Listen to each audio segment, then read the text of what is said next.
మీ ఎలాంటి వ్యాపార ప్రకటనలకైనా వెంటనే మా ఛానల్ సంప్రదించండి. ప్రస్తుతం మనతో పాటు ప్రముఖ ఆధ్యాత్మికవేత్త వేదిక్ ఆస్ట్రాలజర్ గోనుగంట్ల సురేష్ బాబు గారు ఉన్నారు. సో గురువు గారితో మాట్లాడేద్దాం.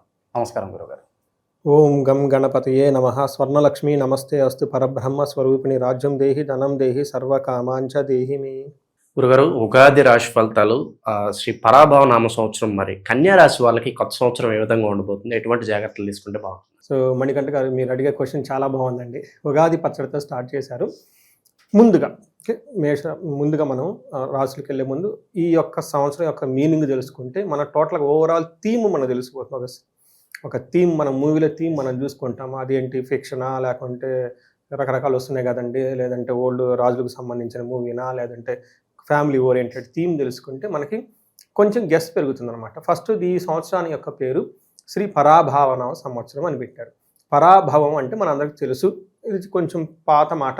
ఇప్పుడున్న వాడికి లాంగ్వేజ్లో చూసుకుంటే అపజయము, అవమానము, అధికార నాశనం అనుకోవాలి, అధికార పతనం, అహంకారం అని చెప్తూ ఉంటారు. మీనింగ్ అంటే పరా అంటే దూరంగా ఉండటం, అభావం, భావం అంటే ఇన్సెక్యూర్గా ఫీల్ అయిపోవటం. అంటే ఈ సంవత్సరం అంతా జనాలు ఎలా ఉండాలంటే మనకి ఇన్ఫీరియారిటీ కాంప్లెక్స్కి దూరంగా ఉండాలి, అభావానికి దూరంగా ఉండాలి, పిరికితనానికి దూరంగా ఉండాలి అని మనకు చెప్తూ ఉంటారు. మనం ఎప్పుడు అభావంగా ఫీల్ అవుతాము, ఎప్పుడు ఇన్సెక్యూర్గా ఫీల్ అవుతాం, ఎప్పుడైతే మనం గిల్టీ పనులు చేస్తూ ఉంటామో, ధర్మానికి వ్యతిరేకంగా వెళ్తూ ఉంటామో, అప్పుడు మనకు తెలవకుండానే మనకి ఇన్ఫీరియారిటీ పెరుగుతూ ఉంటుంది. ఇన్ కేస్ అలాంటి సిచ్యువేషన్లో మనకు తెలుసో తెలవకుండా ఉంటే అది ఒక స్కామ్ లాగా, లేకుంటే ఒక గిల్టీ లాగా బయటికి ఎక్స్పోజ్ అయిపోతుంది. తద్వారా మనలో ఉన్న అపజయం కలుగుతుంది, అహంకారం పోతుంది, తర్వాత మనం ఏమనుకున్న అవమానం, పతనం స్టార్ట్ అవుతుంది. అందుకని ఈ సంవత్సరంలో చాలా జాగ్రత్తగా ఉండాలి. సో మణికంఠ గారు, ముందుగా కన్యరాశి వారికి అష్టైశ్వర్యాలు కలగాలి, భోగాలు భాగ్యాలు ఉండాలి. వీళ్ళు ఈ సంవత్సరంలో ఒక సంకల్పం తీసుకుంటే 100% ఆ సంకల్పం అవ్వాలి అని చెప్పేసి మనం స్వర్ణలక్ష్మి అమ్మవారిని, గణపతిని ప్రార్థిస్తూ ఈ పరాభావ నవ సంవత్సరం ఎలా ఉందో మనం తెలుసుకుందాం. పరాభావ నవ సంవత్సరంలో కన్యరాశి వారికి ఒక స్టేట్మెంట్ ఒక లైన్లో చెప్పాలంటే సూపర్గా ఉందని చెప్పవచ్చు. ఎందుకు ఏమిటని మనం డీటెయిల్స్ చూసుకుందాం. అట్లానే కొంచెం అక్కడక్కడ చిన్న చిన్న ఛాలెంజెస్, అవి కేర్ తీసుకుంటే సరిపోతుంది.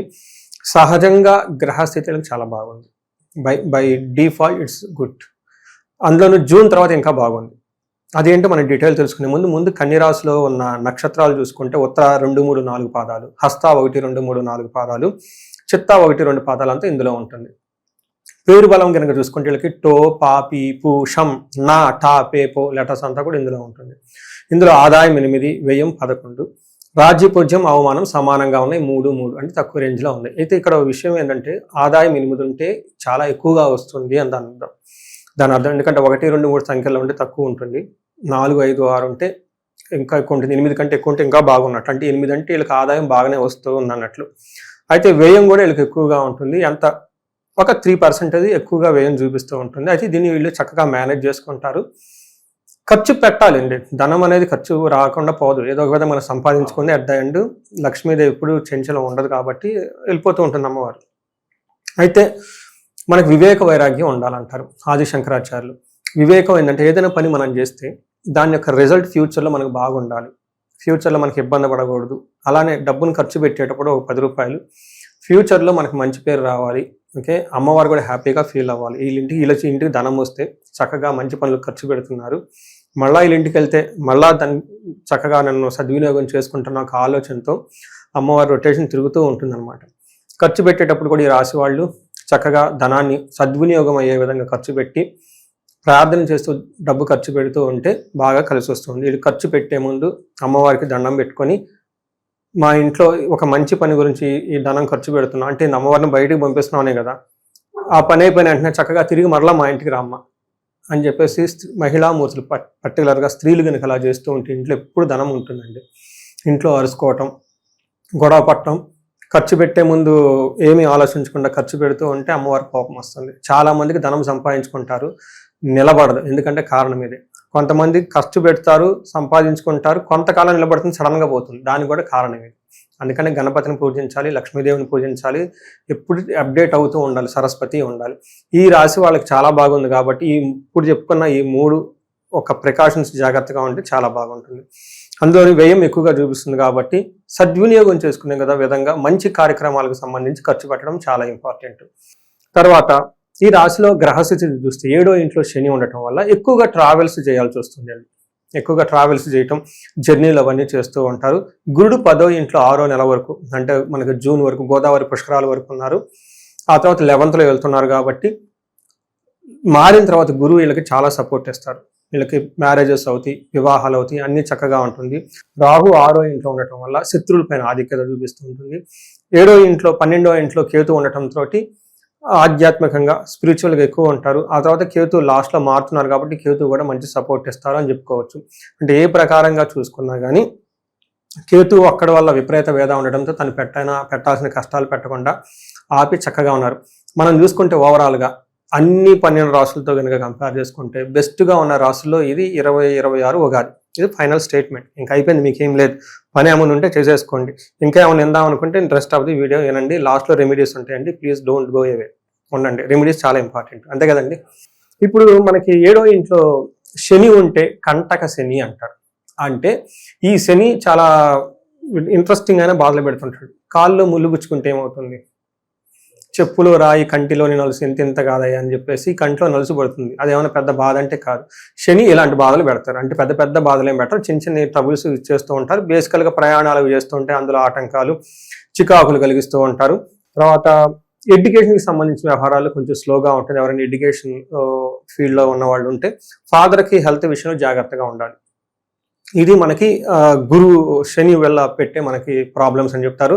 అర్ధనాశనం, మనస్తాపం, మహాభయం, కొన్నిసార్లు అతిగా భయపడుతూ ఉంటారని మనకి సంస్కృతంలో మహర్షులు చెప్తారనమాట. బట్ ఓవరాల్గా నెక్స్ట్ గురువు వీళ్ళకి వెరీ ఇంట్రెస్టింగ్ అయిన చెప్తూ ఉంటారు. వాళ్ళకి 10వ ప్లేస్లో గురువు ఉన్నారండి. అది లాస్ట్ 6 months నుంచి ఉన్నారు. రేపు వచ్చే జూన్ వరకు కూడా గురువు వీళ్ళకి 10వ స్థానంలో ఉన్నారు. గురువు 10వ స్థానంలో ఉంటే ఏం చెప్తారంటే మనకి పురాణాల్లో ఒక స్టోరీ ఉంటుంది. శివుడికి బ్రహ్మహత్య పాపం చుట్టుకుంటుంది. ఆ బ్రహ్మతల అనే చిటికి నెలుకుండి అది ఊడిపోదు ఎంతకాలం ఉన్నా. ఆ తర్వాత యొక్క శివుని బ్రహ్మ యొక్క పుర్రు అంటారు కదండి, స్కల్, దాంట్లోనే భిక్షం అడుక్కుంటూ ఉంటాడు. అదొక స్టోరీ అనమాట, మనకి పురాణాలలో ఉంటుంది. సో వీళ్ళకి ఇప్పుడు మనం ఏం చెప్తామంటే వీళ్ళకి 10వ స్థానంలో గురువు ఉన్నారండి. శివుడికి కూడాను తన బర్త్ చార్ట్లో 10వ స్థానంలో గురువు ఉన్నప్పుడు ఇలా జరిగింది అని చెప్తారు. జనరల్గా మనకి శివుడి యొక్క డ్యూటీ ఏంటంటే డిస్ట్రక్షన్. ఆయన చేయాల్సిన పని ఆయన చేయాల్సిన పని చేయకుండా దాన్ని వదిలేసి ఈ బ్రహ్మహత్యం పట్టుకొని ఓదాగా తిరుగుతూ ఉంటారు. అందుకని చెప్పేసి అంటే మనకి వీళ్ళకి ఇలా ఉంటుందని కాదండి, మనకు అలా స్టోరీ చెప్పలేక ఏమో అంటే దీన్ని బట్టి వీళ్ళు ఏమో అర్థం చేసుకోవాలంటే ఫస్ట్ 6 months జాబులో కొంచెం వృధాగా పెద్ద ఏమంటారు ఇబ్బందికరంగా ఉండే అవకాశం ఎక్కువగా ఉంటుంది. లేదంటే గ్రోత్ ఉండకుండా ఉంటుంది. లేదంటే జాబ్ నిమిత్తం అటు ఇటు వృధాగా తిరగాల్సిన టైం అయితే ఎక్కువగా ఉంటుందని గమనించుకోవాలి. కానీ 10వ ఇంట్లో గురువు ఉండటం వల్ల టయానికి మంచి ఫుడ్ తింటారు. లైఫ్ అనేది కంఫర్టబుల్గా ఉంటుంది, చక్కగా ఉంటుంది, ఎడ్యుకేషన్లో బాగుంటుంది, గ్రోత్ ఉంటుంది. కొంచెం అప్పులు చేసే అవకాశం ఎక్కువగా ఉంటుంది. హెల్త్ కాంప్లికేషన్స్ కూడా ఉండే అవకాశం ఉంటుంది. మనకి సంస్కృతంలో ఏం చెప్తారంటే ధాన్యనాశో ధనచ్ఛేద, వృధా సంచారణం భయం, స్వజనే దోషణం చైవ దశమస్తే యథా గురువు అని చెప్తారు. 10వ స్థానంలో గురువు ఉంటే కనుక ధనానికి సంబంధించి ఏదైనా పనులు చేస్తుంటే వాటిలో పెద్ద ఇబ్బంది వచ్చే అవకాశం ఎక్కువగా ఉంటుంది. ధనం కనపడనట్లు వృధా సంచారణం భయం, భయంతో వృధాగా తిరుగుతూ ఉంటారనేది మెయిన్. అందులో ఈ స్టేట్మెంట్ని పట్టుకొని మనకి ఆ పురాణంలో యొక్క శివుని యొక్క స్టోరీ తీసుకొచ్చి మనకి ఇక్కడ పెట్టారు మన పెద్దవాళ్ళు. అందుకని ఏదో ఒక వృధాగా భయపడుతూ తిరిగే అవకాశం ఎక్కువగా ఉంటుంది. బట్ ఇది కూడా ఎక్కువ కాలం కాదు, జూన్ వరకు ఉండే అవకాశం ఎక్కువగా ఉంటుంది, గమనించుకోవాలి. ఆ తర్వాత ఎనిమిది గురువు మారుతారు కాబట్టి మారిన గురువు వీళ్ళకి చక్కగా మంచి చేస్తుంటారు. ఎలాంటి మంచి చేస్తుంటారంటే యశో వృద్ధి బలం తేజం సర్వత్ర విజయం సుఖం. అంటే ప్రతి చోట విజయవంతంగా ఉంటారు, సుఖప్రదంగా ఉంటారు, యశస్సు బాగా కీర్తి ప్రదర్శనలు పెరుగుతూ ఉంటాయి. శత్రునాశ మంత్రసిద్ధి అని చెప్తారు. ఈ టైంలో శత్రులు అనేవాళ్ళు వీళ్ళకుండరు. ఆ టైంలో వీళ్ళు గోపురాలు తిరిగినా గుళ్ళు తిరిగినా ఏదైనా కనుక కొంతమంది మంత్ర చాంటింగ్స్ అవన్నీ చేస్తూ ఉంటాయి. గాయత్రి మంత్రాలు, గురువుల నుంచి వచ్చిన మంత్రాలు చాలా మంది చేస్తూ ఉంటారు. చాలా మంది మేము శ్రీదేవి ఉపాసకులం అండి, లేదంటే లలిత సహస్రనామం చదువుతూ ఉన్నామని చాలా మంది ఫోన్లు చేస్తుంటారు. అయినా మాకు బాధలు ఉన్నాయని చెప్తూ ఉంటారు. సో వాళ్ళు దానికి వేరే విధానం ఉంటుంది, మంత్రం ఎందుకు చేయలేదు. బట్ ఇక్కడ ఏంటంటే ఈ టైంలో ఈ రాశి వాళ్ళకి అలా ఏదైనా గనక చేసుకుంటే మంత్ర ఉపదేశం లాంటివి లేదంటే హైయర్ ఎడ్యుకేషన్ గురించి చక్కగా కలిసి వస్తుంది. ఆ మంత్రాలు ఇలాగ పనిచేస్తాయి అనేది మనకి శాస్త్రంలో చెప్పబడింది. ఓవరాల్గా బ్రదర్స్ నుంచి సపోర్ట్ వస్తుంది, ఇంట్లో పిల్లలు వృద్ధి జరుగుతూ ఉంటుంది, మ్యారేజ్ అయ్యే అవకాశం చాలా మందికి ఉంటుంది ఈ రాశి వాళ్ళకని గమనించుకోవాలి. రాహు వీళ్ళకి 6వ ఇంట్లో ఉన్నారు. అగైన్ రాహు కూడా చాలా మంచి చేస్తూ ఉన్నారు. రాహు 6వ ఇంట్లో ఉండటం వల్ల ఏమవుతుందంటే ధైర్య బుద్ధి, వీర్య వృద్ధి, రిపునాశనం. ఆ ధైర్య వృద్ధి అంటే ఏంటి? కాన్ఫిడెన్స్ లెవెల్ చాలా పెరిగిపోతూ ఉంటుంది. వీర్య వృద్ధి అంటే తేజస్, స్ట్రెంగ్త్ విపరీతంగా పెరిగిపోతూ ఉంటుంది. రిపునాశనం అంటే శత్రువులు ఎవరన్నా ఉంటే వాళ్ళంతే వాళ్ళే కూసించి పోతారు. వీళ్ళేం చేయని అవసరం లేదు. అదేదో సినిమాలో డైలాగ్ ఉన్నట్లు కంటి చూపుదని చంపేస్తారు కాదు, వీళ్ళు కంటి చూపు కాదు, వీళ్ళ పేరుతోనే వాళ్ళు వెళ్ళిపోతారు. అందుకని చెప్పేసి ఏ ప్రకారంగా చూసుకున్నా చక్కగా ఉంది కాబట్టి మనకి వీళ్ళకి వెరీ ఇంట్రెస్టింగ్ అయిన కన్య రాశి వాళ్ళకి వెరీ ఇంట్రెస్టింగ్ గుర్తుపెట్టుకుని రాశి వాళ్ళు శత్రువుల ద్వారా మీకు లాభం ఉందంట. చూడండి ఇంకెంత అదృష్టం. శత్రువులకి ఇబ్బంది పడుతుంటే వీళ్ళు ఎంత అదృష్టం అంటే శత్రువులు వీళ్ళకి సపోర్ట్ చేస్తారంట. సో కొన్నిసార్లు రాజకీయాల్లో ఇవన్నీ మనం చూస్తూ ఉంటామండి. మన అపోజిషన్ ఎంపీలు వాళ్ళు ఎవరో ఉంటారు కదండి, లోకల్ మా పార్టీ మీరు తీసేసుకోండి, ఎమ్మెల్యేగా నాకు సపోర్ట్ చేయి, ఎంపీగా నీకు సపోర్ట్ చేస్తాను అని లోన మ్యూచువల్ అండర్స్టాండింగ్స్ ఉంటాయి. బయట ఎనిమీసే కానీ లోన అగ్రిమెంట్స్ ఉంటాయి. అట్లాంటి వాటిలో ఎవరైనా ఈ రాసి వాళ్ళు ఉంటే చక్కగా మీకు వర్కౌట్ అవుతుంది. రాసి పెట్టుకుంటారు. అట్లాంటి డీలింగ్స్ ఏమైనా ఉంటే బాగా కలిసి వస్తుంది మీకు. గేమ్స్ అలాంటివి చేసేటప్పుడు శత్రువుల ద్వారా మీకు చక్కగా లాభం కలుగుతూ ఉంటుంది. గోభూ ధన ప్రాప్తి అని చెప్తారు. ఈ టైంలో ఆవులు కొనుక్కోవాలనుకున్నా, వెహికల్స్ కొనుక్కోవాలనుకున్నా, భూమి కొనుక్కోవాలన్నా ఈ రాశి వాళ్ళంతా చక్కగా కలిసి వస్తుంది. కాబట్టి చూసారు కదండి, ఇన్ని రాసులు మనం చెప్పుకున్నాం. ఎంత వైబ్రెంట్గా ఏ రాసి అయినా ఉందా? మీరు విన్నారు కదా, సాక్ష్యం మీరేనా కదా. సో ఈ రాశి వాళ్ళు ఇంకా బాగుండాలని చెప్పి కోరుకున్నామండి. ఈ రాశిలో నక్షత్రాల వాళ్ళ పరిస్థితి గురుగారు, వాళ్ళకి సంవత్సరాలు ఎలా ఉంటుంది? నక్షత్రాల వయసు కూడా చాలా బాగుంది. ఉత్తర ఫాల్గుని, హస్త చిత్త ఫేవరెట్ నక్షత్రాలు మొత్తం ఇందులోనే ఉంటుంది. ఉత్తర ఫాల్గుని వాళ్ళకి రాజసమాన సౌఖ్యము. ఇంకేముందండి, రాజసమాన సౌఖ్యం అంటే they treated as a king everywhere. తర్వాత ధనలాభము, భూలాభము, తర్వాత నిరోగము, హెల్త్ అనేది చాలా చక్కగా స్ట్రాంగ్గా ఉంటుంది. ఒక్క విషయంలో శని వాళ్ళు వీళ్ళు భయపడుతూ ఉంటారు. మొదట్లో చెప్పుకున్నాము. ఆ శనికి సంబంధించి ఆన్సర్లు చేసుకుంటే బాగుంటుంది.